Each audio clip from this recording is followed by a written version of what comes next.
Chasing the Secret Heiress Part 12.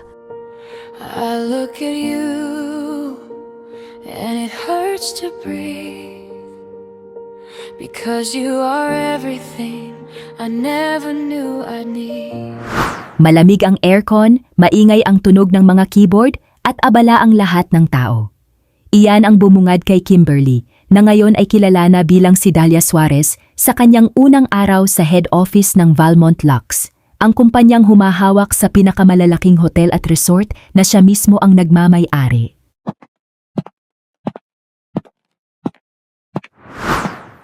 Suot ang simpleng corporate attire at ang kanyang trainee pass, dinala siya ni Miss Rica sa tapat ng isang mahabang lamesang puno ng mga lumang folders at nagkakagulong mga dokumento.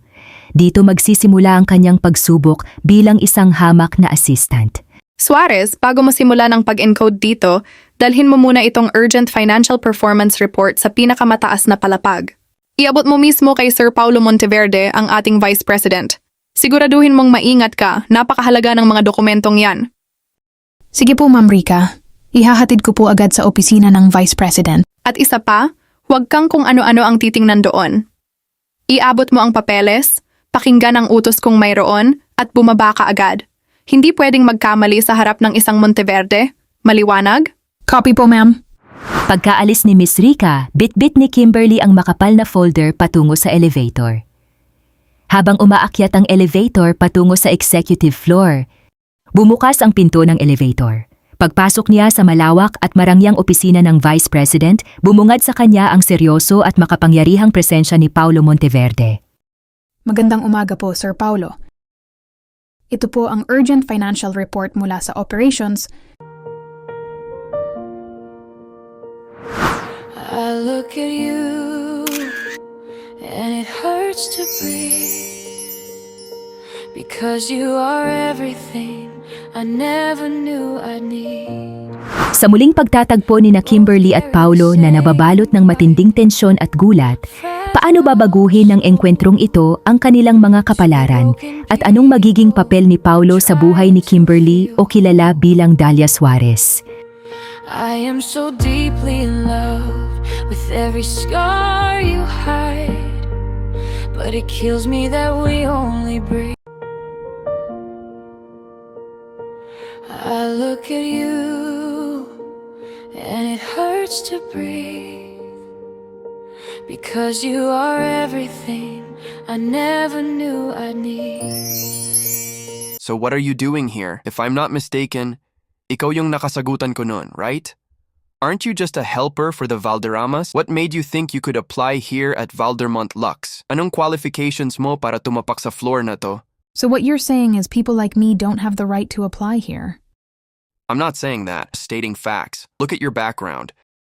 This is Valdermont Lux. We value corporate standards, elite experience, and professional competence. This isn't a place for a helper. Funny you mentioned standards, Sir Paulo. As the saying goes, don't judge a book by its cover. I may not come from an expensive or prestigious university, but my education didn't just focus on corporate theories. It also instilled values, character, and honesty, qualities I notice are becoming increasingly rare in environments like this. What exactly are you trying to imply? I'm implying that I understand business and economics, Sir Paulo. You may now leave. I look at you and it hurts to breathe because you are everything I never knew I'd need. Sa mundo na posisyon at kapangyarihan ang sukatan, paano babasagin ni Kimberly ang paniniwala ni Paulo na estado ang sukatan ng kakayahan ng tao?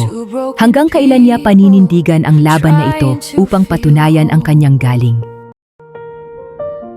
Chasing the Secret Heiress Part I look 13. at you and it hurts to breathe because you are everything I never knew I'd need. So what are you doing here? If I'm not mistaken, ikaw yung nakasagutan ko nun, right? Aren't you just a helper for the Valderramas? What made you think you could apply here at Valdermont Lux? Anong qualifications mo para tumapak sa floor na to? So what you're saying is people like me don't have the right to apply here. I'm not saying that, stating facts. Look at your background. This is Valdermont Lux. We value corporate standards, elite experience, and professional competence. This isn't a place for a helper. Funny you mentioned standards, Sir Paulo. As the saying goes, don't judge a book by its cover. I may not come from an expensive or prestigious university, but my education didn't just focus on corporate theories. It also instilled values, character, and honesty, qualities I notice are becoming increasingly rare in environments like this. What exactly are you trying to imply? I'm implying that I understand business and economics, Sir Paulo. You may now leave. I look at you and it hurts to breathe because you are everything I never knew I'd need. Sa mundo na posisyon at kapangyarihan ang sukatan, paano babasagin ni Kimberly ang paniniwala ni Paulo na estado ang sukatan ng kakayahan ng tao?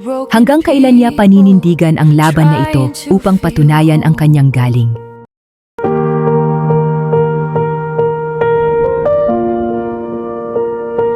I look at you and it hurts to breathe because you are everything I never knew I'd need.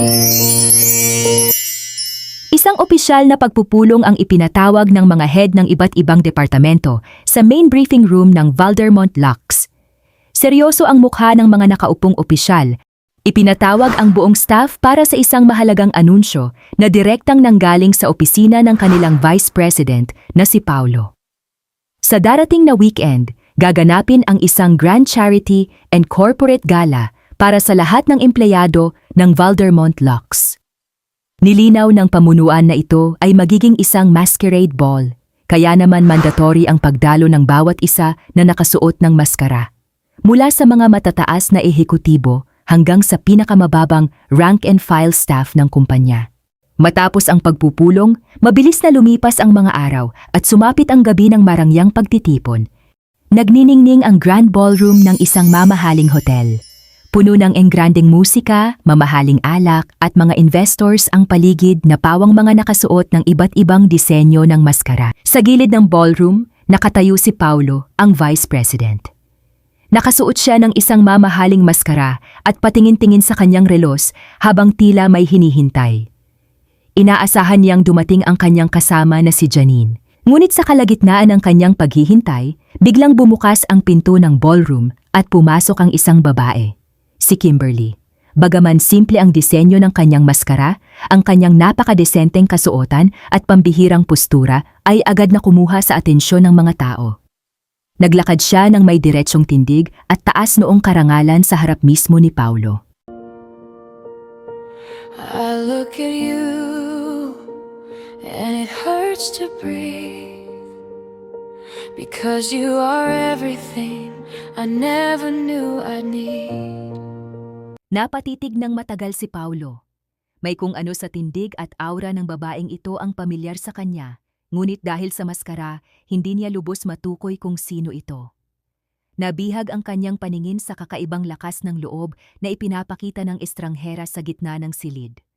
Eksakto namang dumating si Janine, na bihis at elegante rin ang maskara.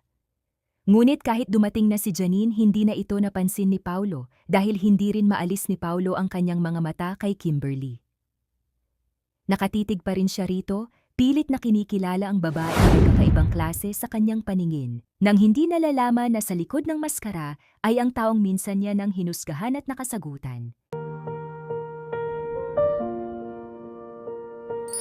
I look at you and it hurts to breathe because you are everything I never knew I'd need.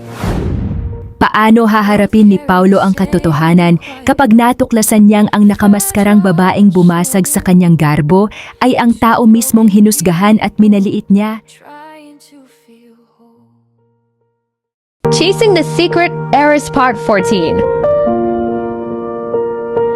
I look at you and it hurts to breathe because you are everything I never knew I'd need. Sandaling natigil ang huntahan sa loob ng Grand Ballroom nang dahan-dahang magbago ang ilaw. Ang masiglang musika kanina ay napalitan ng isang klasikal at madamdaming waltz. Hudyat para sa tradisyonal na sayawan ng gabi ng maskara. Isa-isang nag-anyaya ang mga bisita sa kani-kanilang kapareha patungo sa gitna ng dance floor. Hindi mapakali si Paulo, tila isang malalim na palaisipan sa kanya ang tindig ng nakamaskarang babae na nakita niya. May kung anong magnetismo rito na pilit humihila sa kanya. Nang makita niya ang estranghera na tahimik na nakatayo malapit sa mga mamahaling kurtina ng ballroom, hindi na siya nag-atubili na lapitan. Ang babae? Huminto siya sa harap ng babae at sinayaw niya ito at nabigla si Kimberly. Tiningnan niya ang seryoso at mistikong mga mata ng lalaking nasa harap niya. Dahil nakatago ang mukha nito sa isang marangyang maskara, wala siyang kahit anong pahiwatig kung sino ang kaharap niya. Pinanatili niya ang kanyang formal na postura at dahan-dahang naghawak kamay ang mga ito nang walang takot.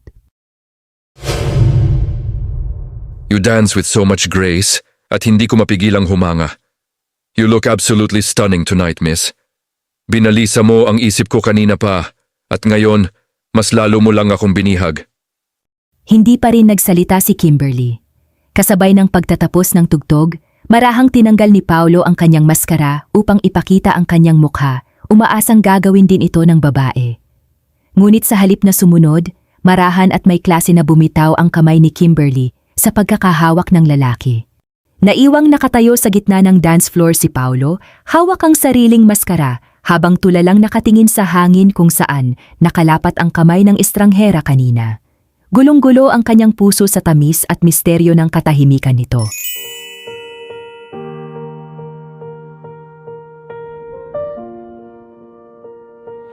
I look at you and it hurts to breathe because you are everything I never knew I'd need. Ngayong tuluyan ng nabihag ng misteryosong estranghera ang puso ng bisepresidente, hanggang saan kaya ang kanyang gagawin upang matagpuan ang babaeng nag-iwan sa kanya ng matinding pananabik at mga tanong na hindi matahimik sa gitna ng marangyang sayawan?